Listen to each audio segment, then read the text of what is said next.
In meaning अंदर या में, किसी चीज़ के अंदर होने की स्थिति को ये बताता है। जब कोई चीज़ पहले से ही कहीं घिरी हुई अवस्था के अंदर है तो हम इनका प्रयोग करते हैं। या समय के नाम के पहले हम इनका प्रयोग करते हैं, महीनों के नाम के पहले हम इनका प्रयोग करते हैं। कहाँ कहाँ पर करते हैं, बहुत से स्थान है जहाँ हम इनका प्रयोग करते हैं। आइए शुरू करते हैं वाक्यों के साथ। तो प्रेपोजिशन आज का हमारा है इन। इनका अर्थ होता है में या अंदर। इसका जो पहला उदाहरण देख लीजिए। पहला है, जैसे मान लीजिए मैं यहाँ लिखता हूँ कि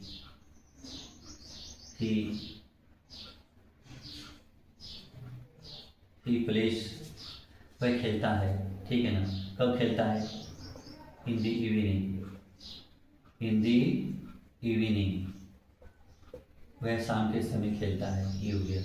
अब ये समय का नाम है, इवनिंग एक समय का नाम है, समय के नाम से पहले हमने इनका प्रयोग किया है।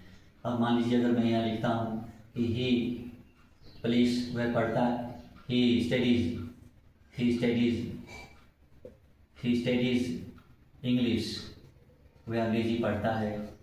ही स्टडीज इंग्लिश, वह अंग्रेजी पढ़ता है।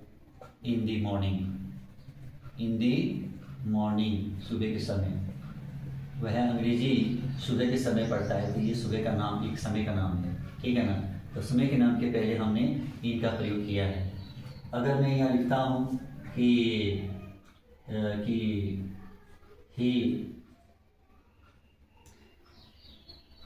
he sleeps,